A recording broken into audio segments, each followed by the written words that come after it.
الحمدللہ رب العالمین والصلاة والسلام علی رسولہ الکریم اما بعد فاعوذ باللہ من الشیطان الرجیم بسم اللہ الرحمن الرحیم یا ایہا النبی اذا طلقتم النساء فطلقوہن لعدتہن واحصوا العدہ واتقوا اللہ ربکم صدق اللہ العظیم۔ واجب الاحترام سامعین، السلام علیکم ورحمۃ اللہ وبرکاتہ۔ سورہ طلاق کی پہلی آیت کا پہلا حصہ تلاوت کیا، اس کا ترجمہ سماعت فرمائیں۔ اے نبی مکرم صلی اللہ علیہ وآلہ وسلم، مسلمانوں سے فرما دیجئے جب تم اپنی عورتوں کو طلاق دینے کا ارادہ کرو تو انہیں طلاق دو، ان کی عدت کو ملحوظ رکھتے ہوئے، اور شمار کرو عدت کو، اور ڈرتے رہا کرو اللہ تعالیٰ سے جو تمہارا پروردگار ہے۔ اللہ کا قول سچا ہے جو بڑی ہی عظمت والا ہے۔ عزیزان گرامی قدر، یہ ایک اہم ٹاپک ہے، اس کو سمجھانے کی کوشش کرتے ہیں۔ اسلام کے نزدیک رشتہ ازدواج یعنی میاں بیوی کا رشتہ بڑا مقدس رشتہ ہے۔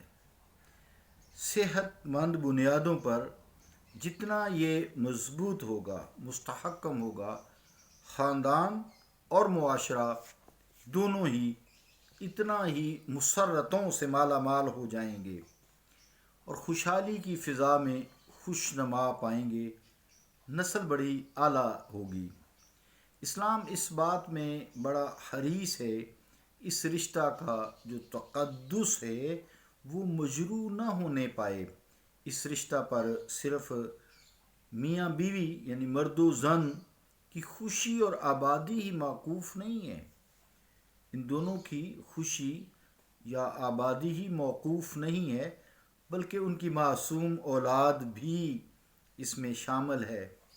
فریقین کے پھر قریبی رشتہ دار شامل ہیں، بلکہ سارے خاندان کا مفاد ہی اس سے وابستہ ہے، یہاں تک کہ پورا اسلامک معاشرہ سے اس کا تعلق ہے۔ اس لیے عزیزان گرامی قدر، اسلام پوری کوشش کرتا ہے کہ یہ میاں بیوی کا ازدواجی رشتہ ٹوٹنے نہ پائے، لیکن بعض حالات ایسے ہو جاتے ہیں کہ یہی تعلق میاں بیوی کے لیے، اولاد کے لیے وبال جان بن جاتا ہے، خاندان کے لیے وبال جان بن جاتا ہے۔ پھر دونوں کی بھلائی اسی میں ہوتی ہے کہ انہیں اس قید سے رہائی مل جائے اور دونوں کو آزاد کر دیا جائے۔ تو ایسے ناگزیر حالات میں اسلام نے اس کو ختم بھی کرنے کی اجازت دی ہے، اور وہ بھی کنڈیشنل، بادر نواخواستہ۔ اس لیے ارشاد نبوت صلی اللہ علیہ وآلہ وسلم ہے کہ ان من ابغض الحلال الی اللہ الطلاق۔ تفسیر قرطبی زیر آیت ھذا جز 18 پیج 149۔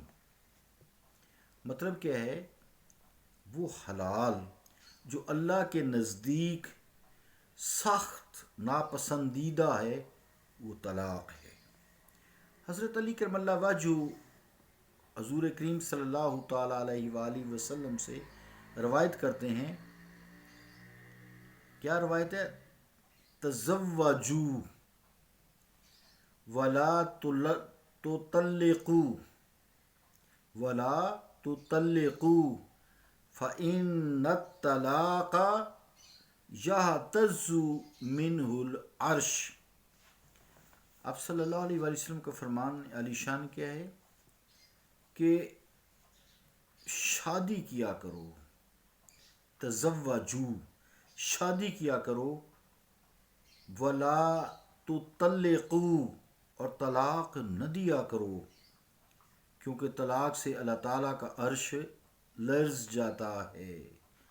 فإن الطلاق يهتز منه العرش۔ تفسیر قرطبی زیر آیت ھذا جز 18 پیج 149۔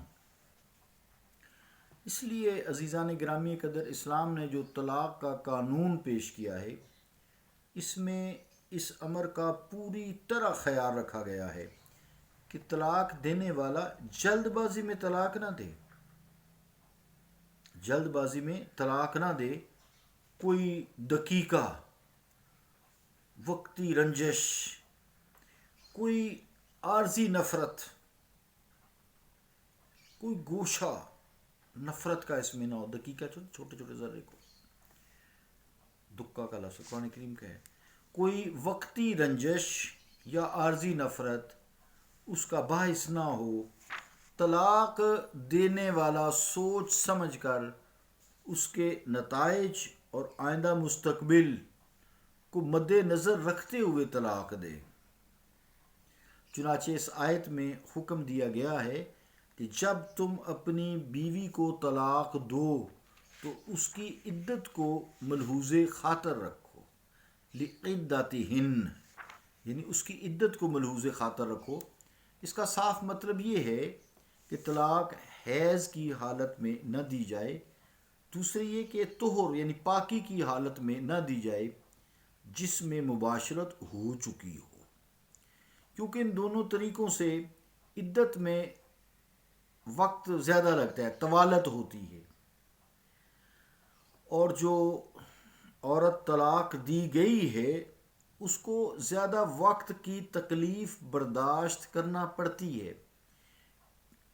اس کو سمجھیں، کیونکہ اگر کسی شخص نے حالت حیض میں کسی عورت کو طلاق دی، یعنی اپنی بیوی کو طلاق دی، تو وہ حیض تو عدت میں شمار نہیں ہوگا نا، 3 حیض ہوتے ہیں نا، وہ حیض تو عدت میں شمار نہیں ہوگا، حیض تو آلریڈی آ رہا ہے۔ اس حیض کے علاوہ پھر 3 مزید حیضوں کا اس بیچاری کو انتظار کرنا پڑے گا، یعنی مزید ٹینشن بڑھ جائے گی اس کی۔ اسی طرح اگر اس نے پاکی کی حالت میں طلاق دی جس میں مباشرت ہو چکی ہو تو اس سے مرد و زن کو خبر نہیں ہوتی کہ اس مباشرت سے حاملہ ہوئی ہے یا نہیں، عورت کے پیٹ میں بچہ ہے یا نہیں، حمل قرار پایا ہے یا نہیں، اس سے بھی عدت میں گڑبڑ ہوتی ہے اور عورت کو ایک ناروا زحمت گوارا کرنی پڑتی ہے، برداشت کرنا پڑتی ہے، اٹھانا پڑتی ہے۔ اس لیے عزیزان گرامی قدر، اللہ تعالیٰ کے رسول نے جو مسنون طریقہ طلاق دینے کا وضع کیا ہے کہ طلاق ایسے طہر میں دی جائے، یعنی پاکی کی حالت میں دی جائے جس میں عورت سے مقاربت نہ ہوئی ہو، عورت سے مباشرت نہ ہوئی ہو، حالت حیض میں طلاق دینا یا ایسے طہر میں طلاق دینا جس میں مباشرت کی گئی ہو، گناہ ہے۔ یہ ایک مسئلہ یہ ہوا۔ اب اگلے کلپ میں میں پھر دوسرا کلپ چلاتا ہوں، اس میں وضاحت مزید ہو جائے گی۔ صلی اللہ تعالیٰ علی رسول خیر خلقہ محمد وعلی آلہ وصحبہ اجمعین برحمتک یا ارحم الراحمین۔